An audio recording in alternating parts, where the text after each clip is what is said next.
राष्ट्रीय स्वयंसेवक संघ कच्छ विभाग के इस विभाग एकत्रीकरण में हम सबके सौभाग्य से मंच पर विराजमान आज के कार्यक्रम के मुख्य अतिथि पूज्य संत श्री डॉक्टर त्रिकाल दास जी बापू वास्तव में जीवन में करने लायक मार्गदर्शन आपने अभी हमको दिया। बड़ा सौभाग्य है कि आज के इस अवसर पर रविवान संप्रदाय की रापर की गद्दी के मठाधिपति पूज्य संत आज हमारे बीच में कार्यक्रम के माननीय अध्यक्ष के नाते विराजमान है। मंच पर ही विराजमान हमारे माननीय विभाग संघ चालक श्री नवीन भाई जी व्यास, हमारे प्रांत कार्यवाह श्री महेश भाई ओझा, आज के इस कार्यक्रम में हम सबको आशीर्वाद देने के लिए कार्यक्रम में उपस्थित पूज्य मातृशक्ति समाज के सम्मानित निमंत्रित बंधु एवं स्वयंसेवक बंधु,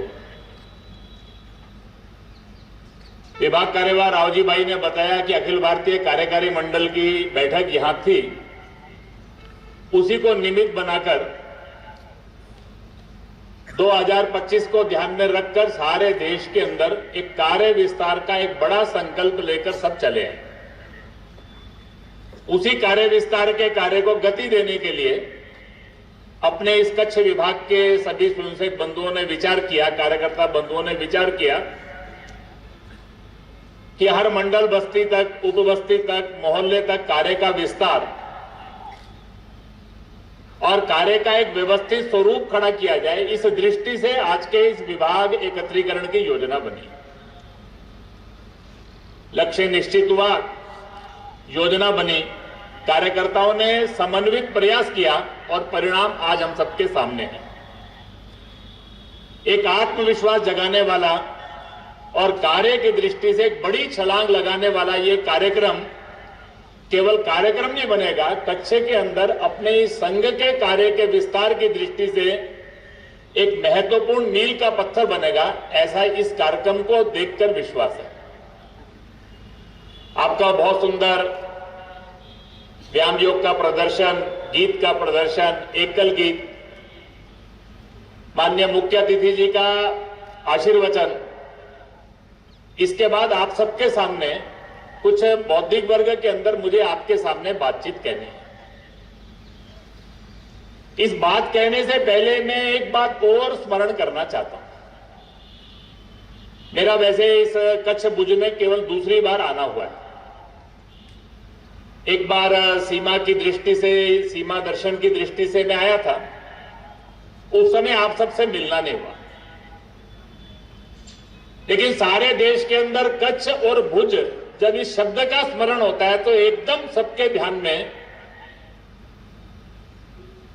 एक तिथि और एक घटना याद आती है जिसको कोई भुला नहीं सकता। वो है 26 जनवरी 2001। वो भूकंप, कम से कम 2-3 पीढ़ी तक तो उसको लोग भूलेंगे नहीं। वास्तव के अंदर एक बहुत बड़ी ऐसी विभीषिका थी। एक बार ऐसा लगा कि कच्छ और भुज नष्ट हो गया, लेकिन मुझे लगता है कि कच्छ और भुज की जो वास्तविक ताकत है,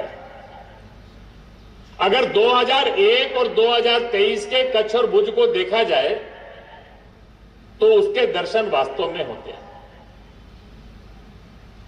वो जो राख थी, वो जो मिट्टी का ढेर था, उसमें से आज अगर 2023 में कोई आए तो कच्छ और भुज पहले से अधिक ऊर्जा के साथ, पहले से अधिक उत्साह के साथ, आत्मविश्वास के साथ, अपनों को खोने के बाद भी उस दर्द को अपने अंदर दबाकर इस राष्ट्र निर्माण के काम में कच्छ किसी भी कारण से पीछे नहीं रहेगा, ये संकल्प लेकर भुज, अंजार, बचाओ, सारे देश के अंदर ऐसे सब नगरों के नाम ये लोगों की जबान पर हैं।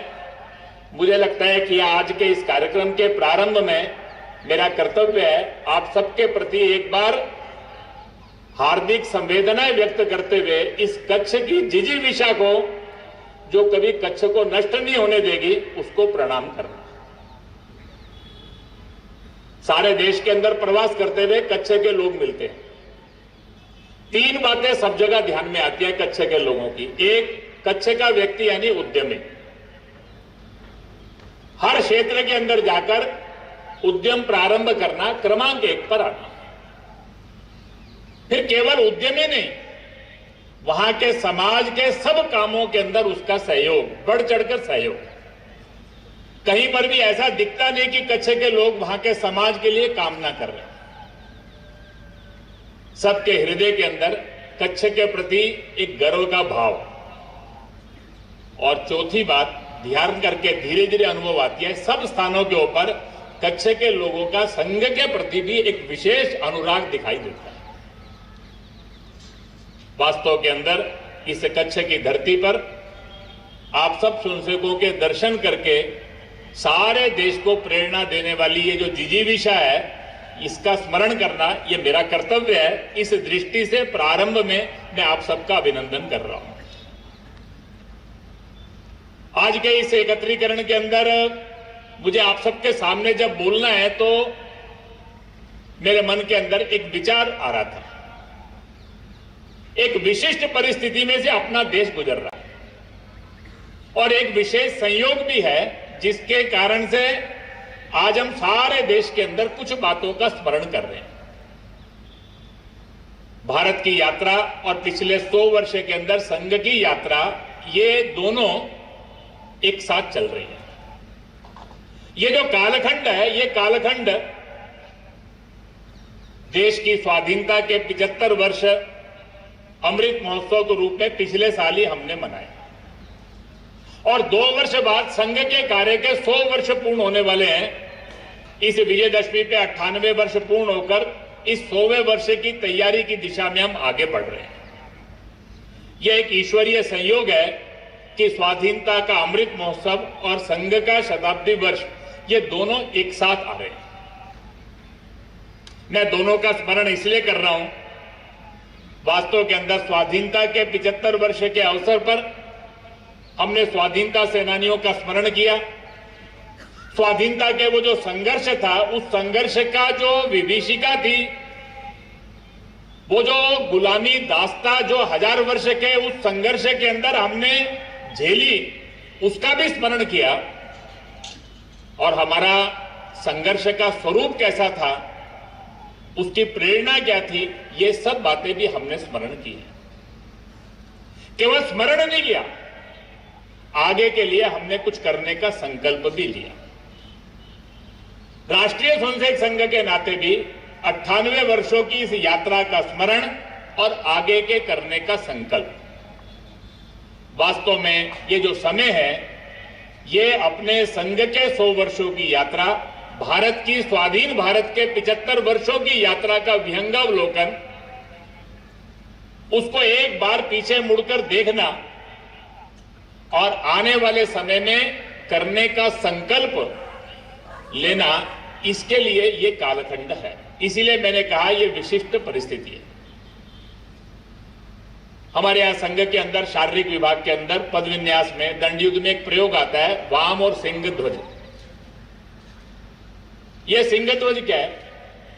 सिंह चलते चलते कभी पीछे नहीं मुड़ता, वो केवल पीछे गर्दन घुमाकर एक बार व्यंगावलोकन करता है कि मैं कहां से चला था, कहां तक पहुंचा, और फिर उसके बाद एक आत्मविश्वास मन में लेकर एक लंबी छलांग लगाता है। वास्तव के अंदर ये समय हमारे लिए भी अपने इस स्वाधीन भारत की 75 वर्षों की यात्रा, संघ की 100 वर्षों की यात्रा, उसको हल्का सा गर्दन घुमाकर पीछे मुड़ के देखना और आगे के लिए एक लंबी छलांग लगाने का संकल्प लेने का कालखंड है। वास्तव के अंदर ये 75 वर्षों की यात्रा क्या है और संघ के 100 वर्षों की यात्रा क्या है और हमको क्या करना है, ऐसी 3 बातों की चर्चा मैं आपसे इस बौद्धिक वर्ग में करने वाला हूं। स्वाधीन भारत की 75 वर्ष की यात्रा एक बड़ी गर्व करने लायक यात्रा है। कभी कभी नकारात्मकता फैलाने वाले लोग बहुत सारी नेगेटिव बातें करते हैं, लेकिन वास्तव के अंदर ये 75 वर्ष के अंदर हम जब विचार करते हैं तो हमको ध्यान में क्या आता है? 1947 एक बेचारगी का भारत था। जम्मू कश्मीर पर आक्रमण हुआ, यूएन के अंदर विषय गया, दुनिया का कोई देश हमारे साथ खड़ा नहीं था। हमारी भूमि पर कब्जा हो रहा था, पाकिस्तान ने आक्रमण किया था, लेकिन दुनिया की सारी शक्तियां उसके पीछे खड़ी थी। हमारी स्थिति ऐसी थी कि 1965 के में अंदर हम युद्ध जीते, हमको जीती हुई जमीन वापस करनी पड़ी। वो कालखंड था देश की आजादी के बाद का, जब अन्न की दृष्टि से अपने देश का पेट भरने के लिए हमको अमेरिका से अनाज मंगाना पड़ता। हमने स्वाधीन भारत की जब यात्रा प्रारंभ की, वो एक बड़ी बेचारगी से यात्रा प्रारंभ की। 1000 वर्ष का जो संघर्ष था, उसके अंदर जो शोषण हुआ, जो लूट हुई, तो जिसके अंदर समाज की संस्थाएं नष्ट हो गई, वहां से हमने इस भारत को खड़ा किया। 75 वर्ष के अंदर ही पूरे भारत का चित्र बदल गया। आज भारत कहने के बाद दुनिया के अंदर एक मजबूत राष्ट्र, आज दुनिया के प्रमुख राष्ट्रों में हमारी गिनती होती है। विश्व की तीसरी सबसे बड़ी सेना हमारी है। भारत की एक स्वतंत्र विदेश नीति है। अभी हम किसी की कृपा पर नहीं है। यूक्रेन का प्रश्न आया या इजराइल फिलिस्तीन का प्रश्न आया, हमारे हित में जो है उसको ध्यान में रखकर हमने निर्णय किया, दुनिया की किसी महाशक्ति के दबाव में नहीं। आज जब हम भारत को देखते हैं तो दुनिया के अंदर एक 5वें नंबर की बड़ी अर्थव्यवस्था भारत की है। दुनिया के अंदर इस कोविड के अंदर बड़ी बड़ी अर्थव्यवस्थाएं चरमरा गई। एक भारत की अर्थव्यवस्था थी जिसने बहुत तेजी से अपने को दोबारा से गतिमान कर दिया। आज भारत कहने के बाद दुनिया के अंदर जब आता है तो भारत की कूटनीति के लोग दाद देते हैं। अभी G20 हुआ, पहली बार G20 के अंदर पहले दिन सर्वसम्मत प्रस्ताव पारित हुआ। नहीं तो G20 में 20 देशों को सहमत करना बहुत मुश्किल था, लेकिन विपरीत विचार के लोगों को भी एक मंच पे लाकर एक मत का करना, यह हमारी कूटनीति की विजय थी। हम जब भारत की बात करते हैं तो भारत की पहचान केवल मजबूत, शक्तिशाली, आज दुनिया के अंदर शक्ति संपन्न राष्ट्र की नहीं है, एक जिम्मेदार राष्ट्र की भारत की प्रतिमा है।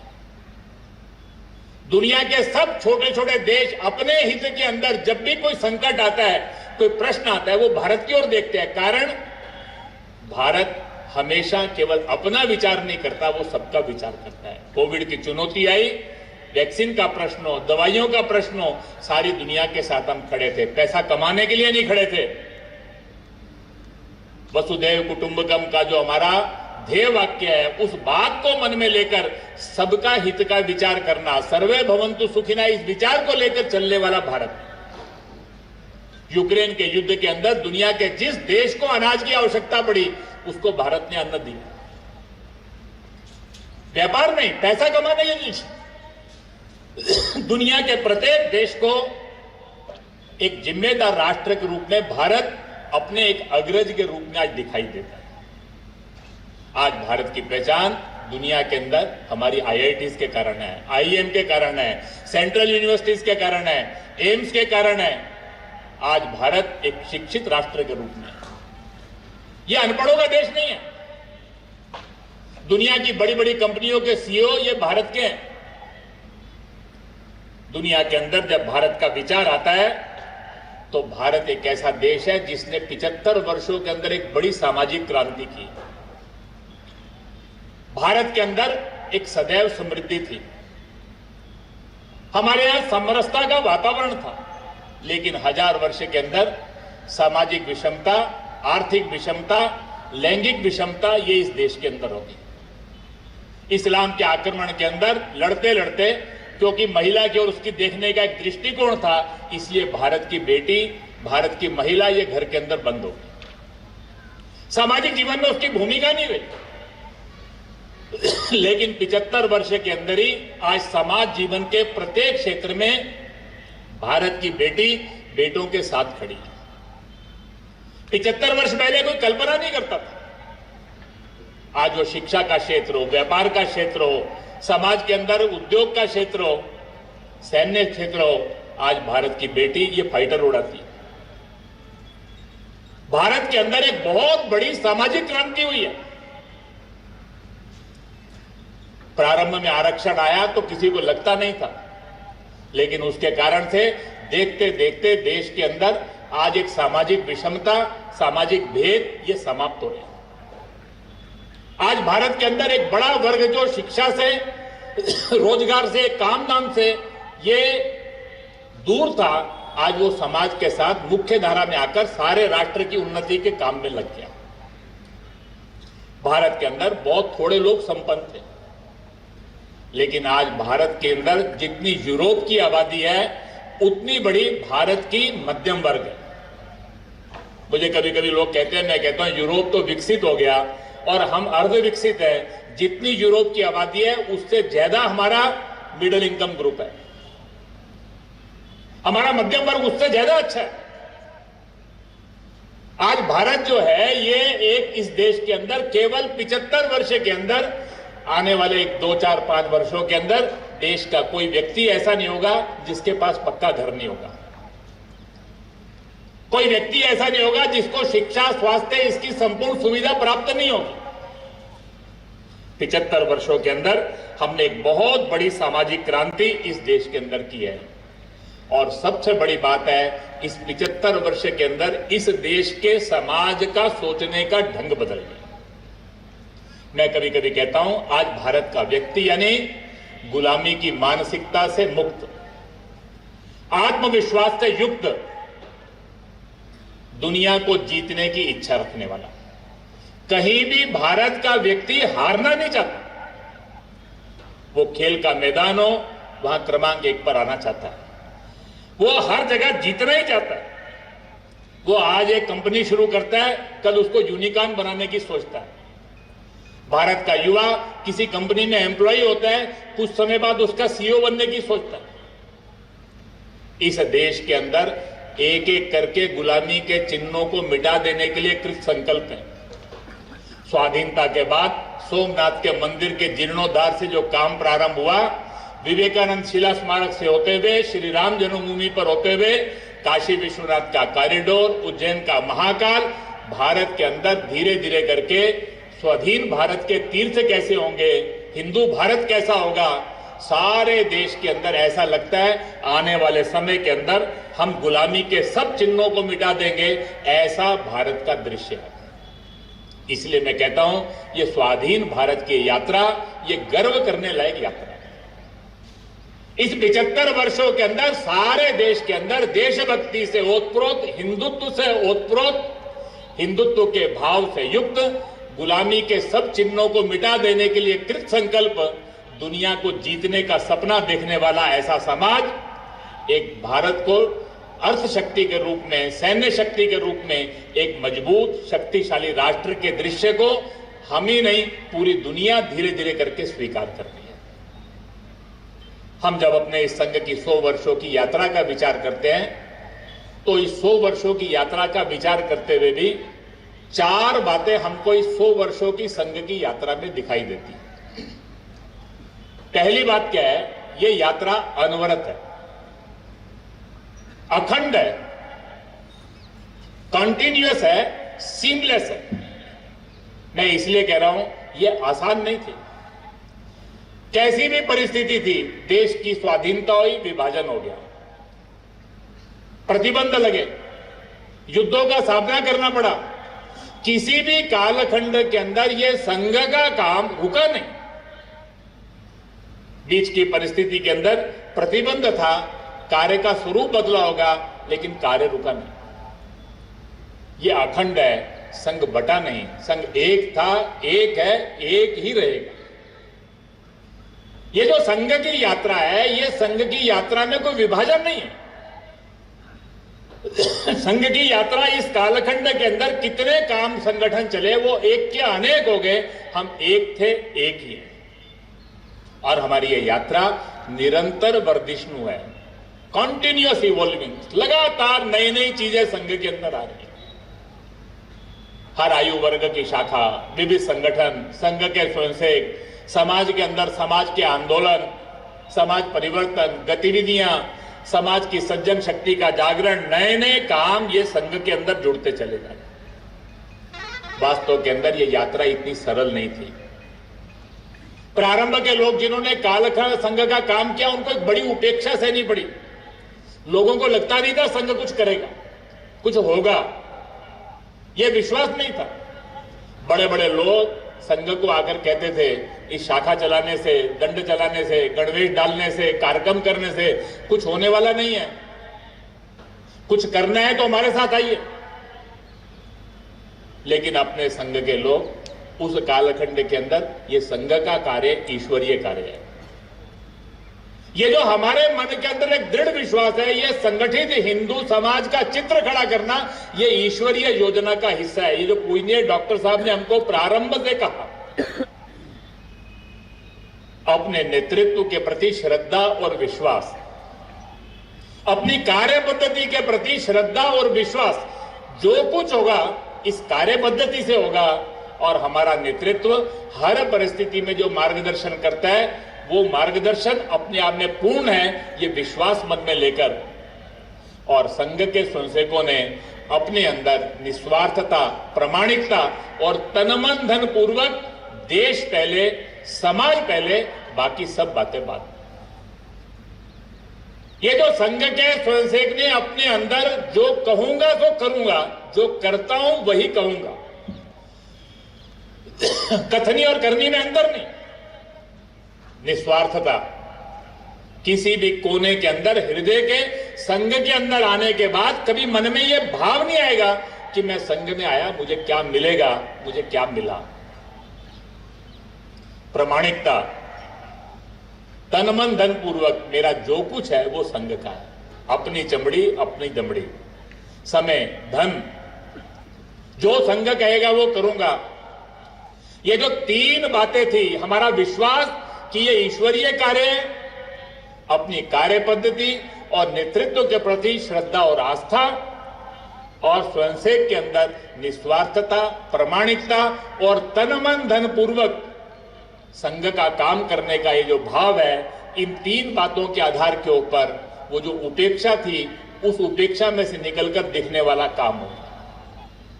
जब दिखने वाला काम हो गया तो विरोध प्रारंभ हो गया। 2 बार संघ पर प्रतिबंध लगे। बड़े बड़े लोग संघ को लेकर आरोप लगाते थे, दुष्प्रचार करते थे। ऐसे ऐसे लोग जिनकी दुनिया सुनती थी, जिनकी बातें समाचार पत्रों में छपती थी, वो सब लोग संघ पर झूठे झूठे आरोप लगाते थे। संघ को विदेशों से पैसा आता है, संघ के CIA से संबंध है, ऐसे ऐसे आरोप लगते थे जिसको सुनकर आज कभी कभी सब स्वयंसेवकों को हंसी भी आएगी। लेकिन वो समय ऐसा था, लोग उन्हीं की बात सुनते थे। उस सारे विरोधों में से भी हम निकले। हम संघ के लोगों ने एक मन में निश्चय किया, संभवतः हमारे भाग्य में ही है कि यह विरोध होगा। बहुत हैरानगी थी, विभाजन के कालखंड के अंदर समाज, हिंदू समाज की रक्षा में संघ सबसे आगे। विस्थापित होकर जो लोग हैं, उनके पुनर्वास में संघ सबसे आगे। संघ का स्वयंसेवक पुनर्वास में लगा था, हिंदू समाज की रक्षा में लगा था, और पूज्य महात्मा गांधी जी की हत्या का झूठा आरोप लगाकर संघ पर प्रतिबंध लगा था। 2 आयोग बने, इन्वेस्टिगेशन हुए, जजमेंट आ गए।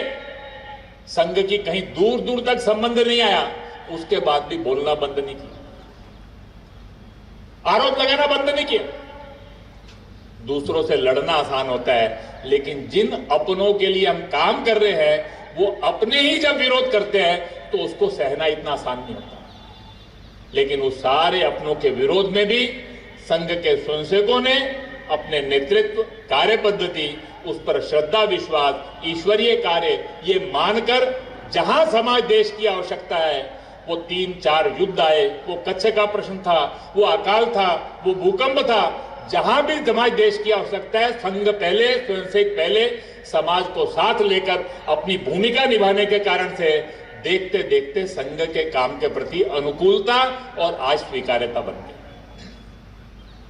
आज जब हम देश के अंदर विचार करते हैं तो हमको ध्यान में आता है धीरे धीरे करके हमारी ये जो 4 पीढ़ी की यात्रा है, इस 4 पीढ़ी की यात्रा के कारण से समाज जीवन के केंद्र में आकर संघ खड़ा हो।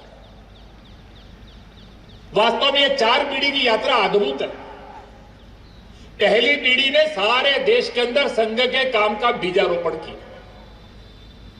दूसरी पीढ़ी ने संघ के काम को राष्ट्रव्यापी बना दिया।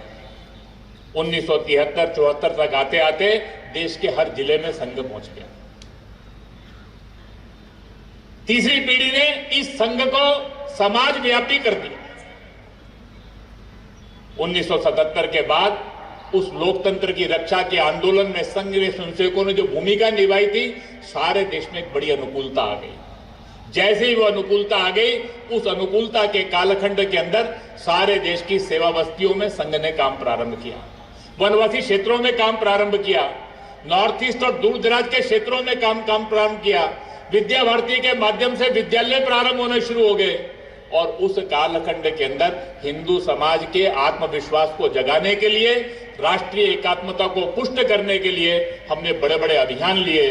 श्री राम जन्मभूमि मंदिर का आंदोलन, एकात्मता यात्रा और संघ के बड़े बड़े संपर्क अभियान। और इसके कारण से तीसरी पीढ़ी ने 2000 तक आते आते हमने 1985 में जो पहला संपर्क अभियान लिया था, 1.25 लाख गांव तक हम पहुंचे थे। 2000 के अंदर संघ के 75 वर्ष पूरे होने पर हमने जो एक अभियान लिया, उसमें 4 लाख से ज्यादा गांव में हम देश में गए। हमारी जो तीसरी पीढ़ी थी उसने संघ को समाजव्यापी कर दिया। चौथी जो पीढ़ी थी उसने ये जो स्वीकार्यता थी, अनुकूलता से जो स्वीकार्यता बन गई, इसके अंदर पिछले 25 वर्षों में पूरी सज्जन शक्ति को संघ से जोड़ दिया। स्थान स्थान के ऊपर पूज्य संत, महात्मा, सामाजिक नेतृत्व, समाज को साथ लेकर समाज परिवर्तन के लिए सारे देश के अंदर एक वातावरण खड़ा हो गया। आज धीरे धीरे करके हम कह सकते हैं संघ और समाज एक वेवलेंथ पर आ गया। सारे देश में घूमते हुए समाज के प्रमुख लोगों के साथ मेरा बैठना होता है। मैं ध्यान में आता है जैसे हम आज से 25-30 साल पहले सोचते थे, वैसा ही आज समाज सोचता है। आज कहीं पर भी प्रश्न आ जाए, हर एक के मन में एक ही बात है कि समाज के समस्याओं का समाधान कैसे होगा। लेकिन यह समाधान करने के लिए संघ क्या करेगा ये नहीं कहते, हम क्या कर सकते हैं, ये आज सबका वातावरण बन गया। आज समाज जो है केवल सुझाव नहीं देना चाहता, वो अपेक्षा नहीं करता। आज समाज संघ के साथ जुड़कर काम करना चाहता है। धीरे धीरे करके संघ और समाज के बीच का अंतर समाप्त होता है। और इसीलिए आज के इस समय का मैं जब वर्णन करता हूं तो मैं ये कहता हूं कि आज संघ भारत के केंद्र में है और भारत विश्व के केंद्र में। संघ जो है ये आज समाज के केंद्र में है। सारे समाज ने संघ के नेतृत्व को स्वीकार किया। सारा समाज का नेतृत्व संघ के साथ मिलकर काम करना चाहता है। जैसा हम सोचते हैं वैसा समाज सोच रहा है। जैसा संघ समाज बनाना चाहता है वैसा ही समाज और देश का चित्र आज देश की सारी सज्जन शक्ति देखना चाहती है। और धीरे धीरे करके पूरी दुनिया के केंद्र में भारत आकर खड़ा हो गया है। सारी दुनिया के अंदर जिन विचारधाराओं ने पिछले 1000 साल के अंदर दुनिया में प्रभाव छोड़ा, वो सबके खोखलेपन को दुनिया ने देख लिया। पूरी दुनिया को ध्यान में आ गया है, चाहे वो कम्युनिज्म की विचारधारा थी, चाहे सोशलिज्म की थी, चाहे अमेरिकन कैपिटलिज्म की थी, चाहे इवेंजेलिकल चर्च था, चाहे दुनिया के अंदर इस्लाम के आधार पर शासन था। जहां पर भी दुनिया में इनका प्रभुत्व हुआ, वहां पर क्या मिला? केवल शोषण, लूट, अत्याचार, साम्राज्य, उपनिवेश। जो उन्होंने कहा उसके विपरीत व्यवहार किया। आज सारी दुनिया के अंदर जितने प्रश्न हैं, जिस रास्ते के ऊपर पिछले 100 साल से दुनिया चल रही है, उसके कारण से सारी दुनिया के अंदर, चाहे आपस के अंदर हिंसा के संघर्ष के प्रश्न है, चाहे पर्यावरण के प्रश्न है, चाहे समाज के अंदर टूटते हुए परिवार, तनाव, समाज के अंदर विघटन, ये सारे प्रश्नों का उत्तर किसके पास है? हर एक आज भारत को आशा की निगाह से देखा है। भारत का योग, भारत का आध्यात्म, भारत का आयुर्वेद, भारत का शाकाहार, भारत की एक एक बात दुनिया को अनुकरणीय लग रही है। इसलिए मैंने कहा आज भारत विश्व के केंद्र में है और संघ भारत के केंद्र में। आज जब यह परिस्थिति है, हमारी 4 पीढ़ी की संघ की यात्रा ने, पहली पीढ़ी ने बीजारोपण किया, दूसरी पीढ़ी ने इसको राष्ट्रव्यापी किया, तीसरी पीढ़ी ने समाजव्यापी किया और चौथी पीढ़ी ने संघ और समाज के अंतर को समाप्त कर दिया। हमारी 5वीं पीढ़ी को क्या करना है, ये बात सोचकर हम सब लोग यहां से जाए, इसके लिए 3-4 बातें और बताऊंगा छोटी छोटी। आज संघ की चौथी पीढ़ी नेतृत्व कर रही है, तीसरी पीढ़ी नेतृत्व कर रही है, चौथी पीढ़ी काम कर रही है, 5वीं पीढ़ी तैयार हो रही है।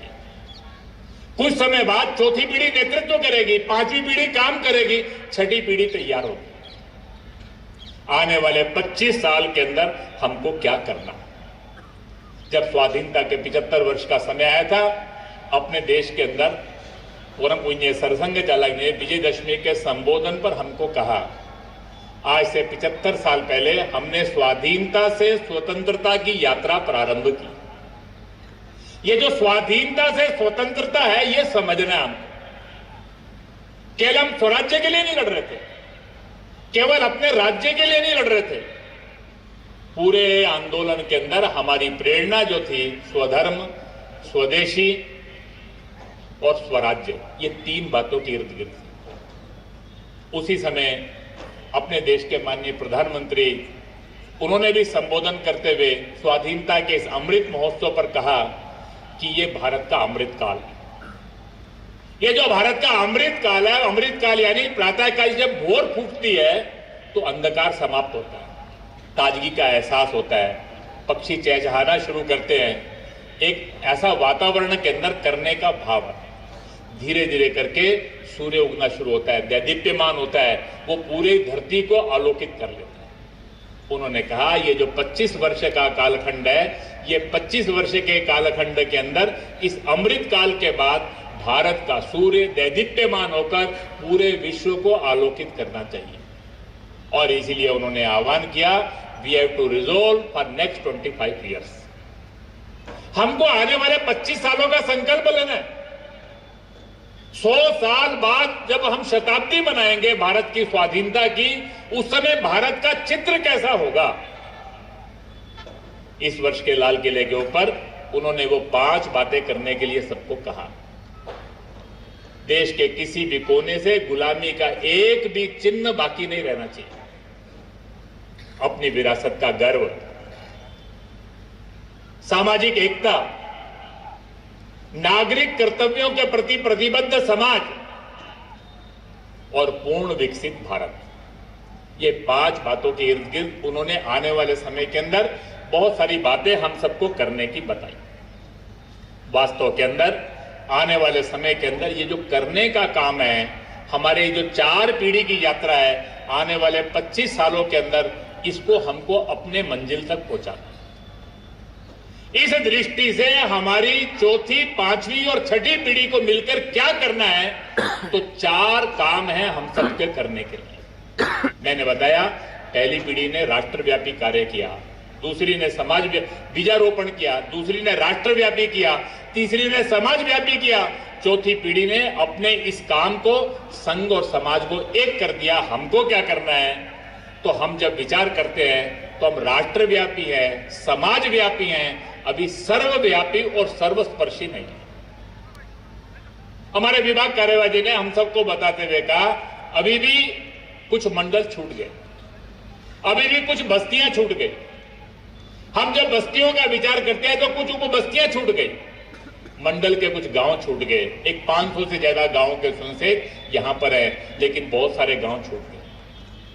2025 के अंदर जब अपना ये शताब्दी वर्ष का विस्तार का ये जो अभियान है ये पूरा होगा, तो हम सबको ध्यान में आना चाहिए, ये आज का कार्यक्रम हमारा लक्ष्य नहीं है, ये कार्यक्रम माध्यम बनना चाहिए। आने वाले 2 साल के अंदर प्रत्येक गांव, प्रत्येक बस्ती, बस्ती की हर मोहल्ला, गांव का हर पाड़ा, गांव का हर छोटा हिस्सा, वहां तक संघ का स्वयंसेवक चाहिए, वहां तक अपने कार्य का स्वरूप चाहिए।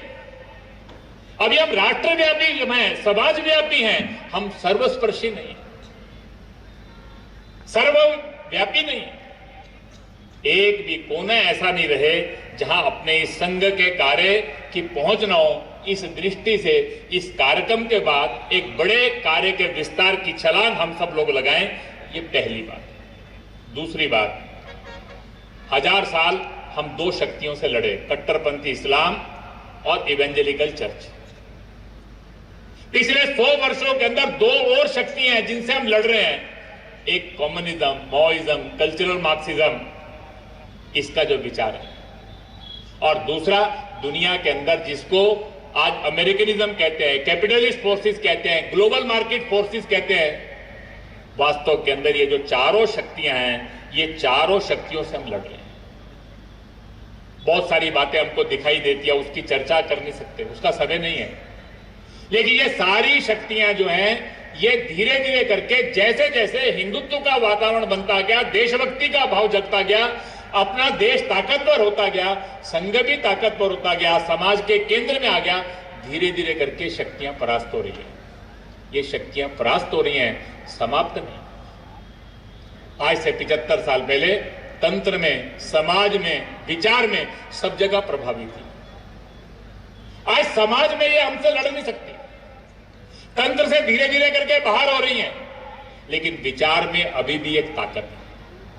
और इसलिए ये सारी शक्तियों को ध्यान में आ गया है कि अब हमारे अस्तित्व की लड़ाई है। ये आने वाले 10-15 वर्ष एक बड़े संघर्ष के कालखंड की तैयारी का समय है। हमको एक बड़े संघर्ष में से निकलना पड़ेगा। ये जो सारी शक्तियां हैं, ये शक्तियां, उनको ध्यान आ गया हम अकेले अकेले नहीं लड़ सकते, इसलिए ये एकजुट हो गई। और इन सब लोगों के लिए कॉमन एनिमी क्या है, समान शत्रु क्या है, वो 3 बातें हैं, भारत, हिंदू और संघ। दुनिया की सब शक्तियों को लगता है कि भारत ऐसे ही बढ़ता रहा तो हमारा विचार समाप्त हो जाएगा, पूरी दुनिया भारत के पीछे आके खड़ी हो जाएगी। ये भारत क्यों ताकतवर हो रहा है? क्योंकि देश में हिंदुत्व का भाव जग रहा है। अपने जाति भेदों से ऊपर उठकर, अपने छोटे छोटे स्वार्थों से ऊपर उठकर पूरा हिंदू समाज देश के लिए जीने के लिए खड़ा हो गया। ये सारे देश में हिंदुत्व का भाव क्यों बढ़ रहा है? क्योंकि संघ मजबूत हो रहा है। और इसीलिए सारे देश के अंदर एक योजनाबद्ध प्रयास इस भारत की एकात्मता को तोड़ना, हिंदुत्व के भाव को कमजोर करना और संघ के ऊपर तरह तरह के ओप लगाकर संघ के बारे में एक भ्रम का वातावरण खड़ा करना। आने वाले समय के अंदर हमको इस नए प्रकार के षड्यंत्रों के स्वरूप मिलेंगे।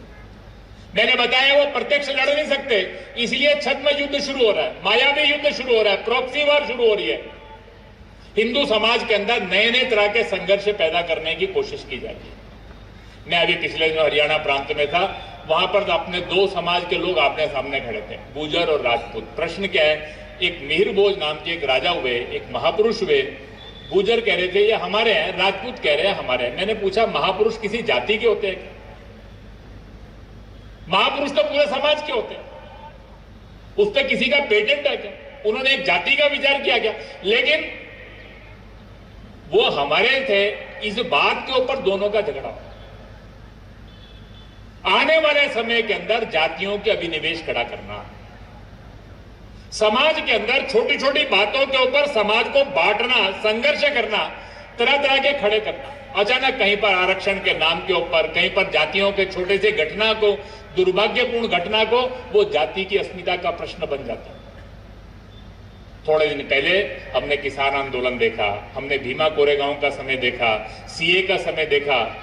परसिक्यूटेड जो पाकिस्तान, बांग्लादेश, अफगानिस्तान में जिन लोगों को 4 पीढ़ी से अत्याचार सह रहे थे, वो भारत में नहीं आएंगे तो कहां आएंगे? यहां हम उनको अधिकार देते हैं तो वो किसी के अधिकार छीने थोड़ी जाते हैं, लेकिन सारे देश के अंदर एक भ्रम का वातावरण खड़ा करते हैं। ये जो सारे देश के अंदर आने वाले समय के अंदर समाज के अंदर नए नए तरह के संघर्ष ये खड़े करने का प्रयास होगा। और इसलिए हम सब लोगों को आने वाले समय के अंदर समाज को टूटने नहीं देना, हिंदुत्व का भाव कमजोर नहीं होने देना, समाज के किसी भी वर्ग को अपने से छूटने नहीं देना। सारे समाज के अंदर इस हिंदुत्व के आंदोलन को, समाज की एकता के प्रश्न को ये तोड़ने का प्रयास होगा। तीसरा काम हम सबको जो करने का है, इस 1000 वर्ष के संघर्ष में बहुत सारी बातें ऐसी आ गई जो हमारी नहीं थी। हमारी व्यवस्थाएं टूट गई। कुछ बातों का संकेत माननीय अध्यक्ष जी ने हमसे किया। भारत के हिंदू की पहचान किसके साथ होनी चाहिए? तो वो 5 बातों के साथ होनी चाहिए। भारत का व्यक्ति यानी नागरिक कर्तव्यों के प्रति प्रतिबद्ध। भगिनी निवेदिता से किसने प्रश्न किया, देश स्वाधीन हो गया तो देशभक्ति का मापदंड क्या है? उन्होंने कहा, नागरिक कानूनों का पालन करना, नागरिक कर्तव्यों का पालन करना, यही देशभक्ति का पैमाना है। देश गुलाम है तो उससे लड़ना पड़ता है, यह देशभक्ति है। त्याग और बलिदान करना पड़ता है।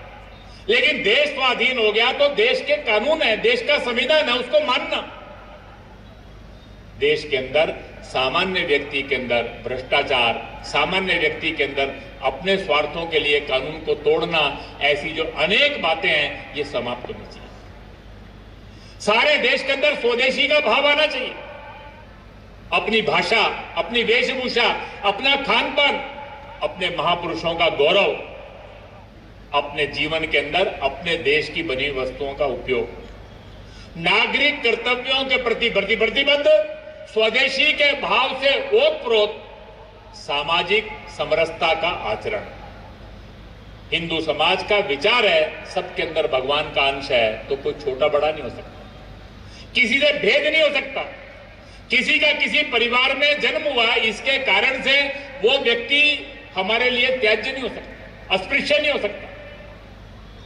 सारे देश के अंदर ये जो सामाजिक समरसता है, भारत माता की संतान, हम सब सगे भाई, हम सब भारत माता की संतान, सगे भाई, हमारा एक खून का रिश्ता, कोई छोटा नहीं, कोई बड़ा नहीं, कोई अमीर नहीं, कोई गरीब नहीं, कोई ऊंची जाति का नहीं, कोई नीची जाति का नहीं, हम सब एक हैं।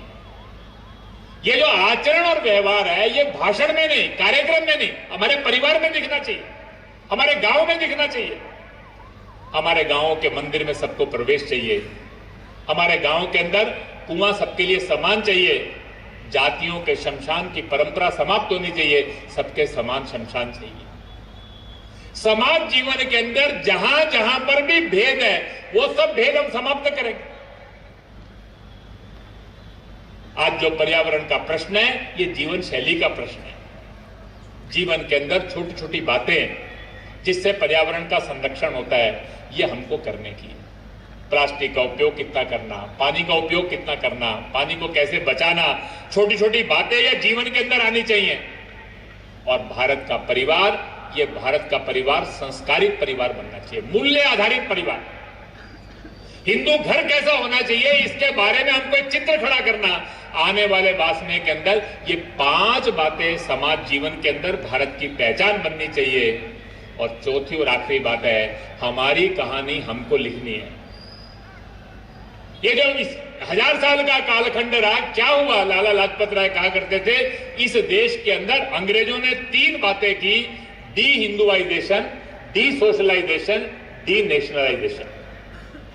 हमारी ये समाज की एकता को तोड़ दिया, हिंदू समाज में हीनता का भाव पार दिया, राष्ट्र की भक्ति का भाव, राष्ट्रीय एकात्मता का भाव ये कमजोर कर दिया। ये जो अंग्रेजी शिक्षा 1835 में प्रारंभ हुई, इसके जब 50 साल हुए तो पूज्य स्वामी विवेकानंद जी ने कहा, उनका एक भाषण है उस समय, उनने कहा ये अंग्रेजी शिक्षा कैसी है? उन्होंने कहा, एक बच्चा स्कूल जाता है, पहली बात वो सीखता है, योर फादर इज अ फूल। ये उनका वाक्य है कि आपके पिता मूर्ख हैं, वो जो बताते हैं उसका कोई अर्थ नहीं है, जो हम बताते हैं वो सुनो। वो कहता है सेकेंड थिंग इज लर्न, दूसरी बात वो सीखता है, योर ग्रैंडफादर इज ल्यूनेटिक। आपके दादा, परदादा, दादी, परदादी ये सनकी हैं। ये जो बातें कहते हैं इनका कोई आधार नहीं है, निराधार बातें, जिन बातों का कोई अर्थ नहीं है। उन्होंने कहा थर्ड थिंग दे लर्न, तीसरी बात वो सीखते हैं, ऑल योर टीचर्स आर हिपोक्राइट्स। आपके जितने गुरु हैं, आपके मार्गदर्शन करने वाले संत हैं, जितने आपको प्रवचन देने वाले हैं, वो दोहरापन है, खोखलापन है, जो बात कहते हैं वो वास्तव में होती नहीं है। और चौथी बात उन्होंने कहा, fourth thing they learn, all your sacred books are full of lies. आपकी जितनी किताबें हैं, रामायण, महाभारत, वेद, गीता, ये सब बेबुनियाद है, झूठ से भरी हुई, ये मिथक है, ये केवल कहानियां हैं। उन्होंने कहा by the time he is 16, वो 16 साल का होता है, he is a mass of negation, वो नकारात्मकता से भरा होता है, बोनलेस, उसकी कोई रीढ़ नहीं होती, लाइफलेस, उसमें कोई जीवन नहीं होता, कुछ करने का भाव नहीं होता, अंग्रेजों के अनुसरण में ही मेरा हित है, यही भाव होता है। वास्तव के अंदर अंग्रेजों ने एक यूरोसेंट्रिक मॉडल खड़ा किया, विदेश के अनुसरण में ही हमारा हित है। आज कभी कभी जो पश्चिम का है वही हमको मॉडर्न लगता है, वो वेस्टर्न को मॉडर्न कहते हैं, उसी को हम प्रगति कहते हैं, हमारी अपनी सब बातें रूढ़िवादी लगती है। भारत के विमर्श के आधार के ऊपर हमको भारत की व्यवस्थाएं खड़ी करनी है। सारे देश के अंदर आने वाले समय के अंदर हमको हमारे विमर्श के आधार के ऊपर अपनी व्यवस्थाएं खड़ी करनी है। ये 4 काम आने वाले समय के अंदर करने हैं। और इसीलिए आज जो ये अपने यहाँ पर चौथी पीढ़ी जो इस समय काम कर रही है, ये आज से 10-15 साल बाद जिला, विभाग, प्रांत सब जगह नेतृत्व करेगी। अपने ग्राम, तहसील, 5वीं पीढ़ी हमारे साथ तैयार हो रही है, वो काम करना प्रारंभ कर देगी। 6ठी पीढ़ी तैयार होगी। आने वाले 25 साल बाद अपने इस देश के अंदर हमारा चित्र कैसा चाहिए, ये राष्ट्रीय स्वयंसेवक संघ का आंदोलन, it should become movement of 100%, ये 100% का आंदोलन बन जाना चाहिए, ये 100% तक पहुंच जाना चाहिए। ये कोई गांव, कोई मोहल्ला, ये हमसे छूटना नहीं चाहिए। राष्ट्र विरोधी शक्तियां, समाज को तोड़ने का सपने वाली शक्तियों का पूर्ण परास्त हमको करना है, उनको हमको समूल यहां से समाप्त करना है और नागरिक कर्तव्यों के प्रति प्रतिबद्ध, स्वदेशी के भाव से ओतप्रोत ऐसा अपना एक समाज का चित्र खड़ा करना। इस दृष्टि से हम सब लोग अपने अपने बारे में संकल्प करें। जिस भी गांव से आए हैं वहां पर संघ का काम खड़ा हो, एक प्रभावी काम खड़ा हो। हम जहां पर भी हैं, एक भी स्वयंसेवक ऐसा नहीं चाहिए जो समाज का दायित्व लेकर खड़ा ना हो। हमारे सबके परिवार एक आदर्श हिंदू परिवार बनने चाहिए और अपने क्षेत्र के अंदर समाज की सज्जन शक्ति को लेकर जैसा भारत बनाना चाहते हैं वैसे अपने गांव, बस्ती को हम बनाकर खड़ा करें, ऐसा एक संकल्प लेकर हम सब लोग जाएं। इस बात का अनुरोध करते हुए और आप सबका धन्यवाद करते हुए अपने इस वक्तव्य को मैं पूर्ण करता हूं। भारत माता की जय।